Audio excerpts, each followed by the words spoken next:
menempel seperti ini ya. Nah, kalau kita lihat ternyata dia lepas sebagian gitu ya, terus berdarah, manual plasenta kamu rujuk atau kamu tanganin sendiri? Rujuk. Ya, jadi persiapan rujukan dulu. Tapi kalau misalnya darahnya banyak banget, kamu jauh, dia udah lepas sebagian, mungkin kita lakukan manual plasenta. Maka kita mengajarkan kalian, nggak ada pilihan kalau udah kayak gitu. Daripada pasiennya meninggal kan.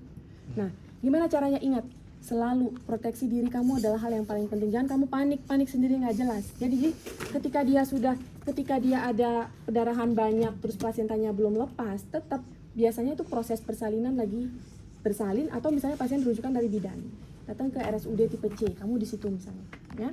Nah, jadi kita lihat pakai sarung tangan panjang, ya. Kemudian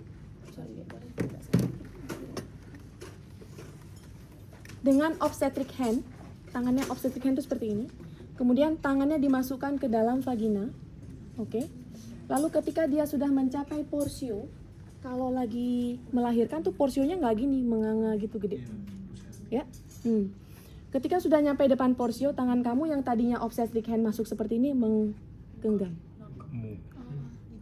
Ini kan mau KBI, aku salah. Masukin tangan secara obstetric hand sampai terus ke dalam. Ini mau manual dulu ya, mau manual dulu ya. Di tangannya di sini, kemudian kita masukkan.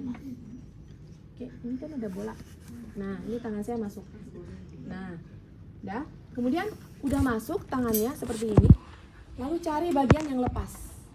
Kemudian lepas dengan buku jari yang ini.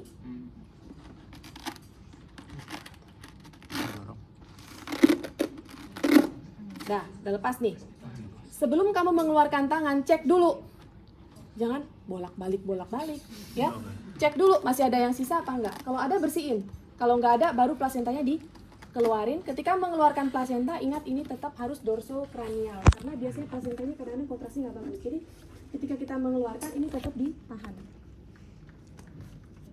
ditahan. Kemudian ini dikeluarin. Satu penolong atau satu.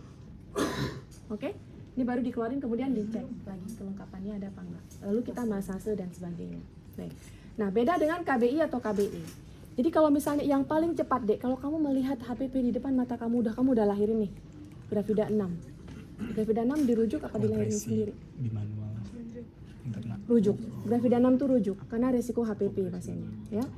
Tapi ternyata datang udah buka lengkap, kepalanya udah crowning, kamu nggak ada waktu buat ngerujuk terus lahir. Nggak taunya tiba-tiba darahnya tuh kayak keran kalau atuni tuh banyak banget.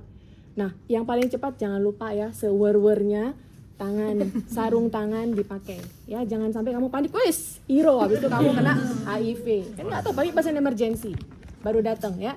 Jadi tetap pakai sarung tangan panjang itu nggak lama. Nggak kayak ujian OSCE pakai sarung tangan nggak masuk.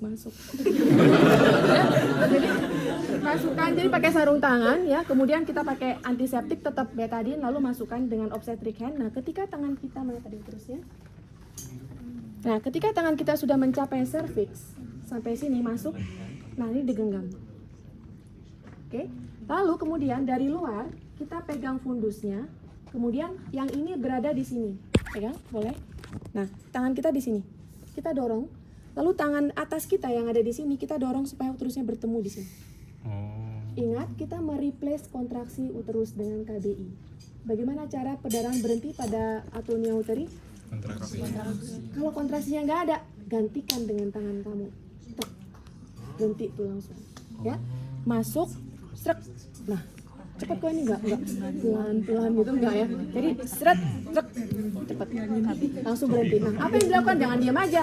Ketika kamu sudah KBI, minta tolong bidan, Bu, pasang infus kanan kiri, buyur, masukkan oksitosin 30 unit, metergin kalau perlu, metil ergometrin, uterotonika ya. Kemudian misoprostol kalau ada 600 mg, rektal atau punya. Kemudian tekan dulu, lalu kamu longgarkan sedikit. Kamu lihat darahnya ngalir apa enggak. Kalau masih ngalir, tahan lagi. Ya, longgarkan lagi. Seperti itu namanya KBI. Persiapan rujukan. Boleh dalam tetap KBI, capek ya? Suruh KBI. Nah, gimana KBI? Suruh keluarga KBI boleh. Jadi sambil ngerujuk, saya pernah waktu di persahabatan dulu tuh ada HPP, kamar operasinya waktu itu lagi renovasi jadi jauh. Terus tahap 1B saya tuh naik ke atas berangkat, dia KBE. Terus kita dorong berangkat rame-rame ke kamar operasi, mau HT pasiennya Atuni. Nah jadi kalau kita mau KBE, ini misalnya kita mau rujuk nih dalam kondisi KBE, tapi nanti saya akan berusaha untuk mengajarkan kondom kateter.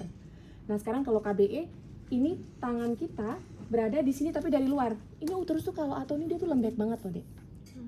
Ya, dari luar di sini, kemudian kita tekan. Jadi ibaratnya kayak seperti ini, ya. Kita di sini. Nggak dari dalam. Itu bisa. Rujuk terus. Suruh bapak suaminya yang KBE. Ya, sambil dirujuk. Nah, cara yang lain dengan menggunakan kondom kateter. Nanti kita ajarin ya, ntar saya minta alat yang disiapin dulu ya. Oke. Nah, itu kalau pada kondisi HPP. Ya. Cukup? Leopold bisa kan?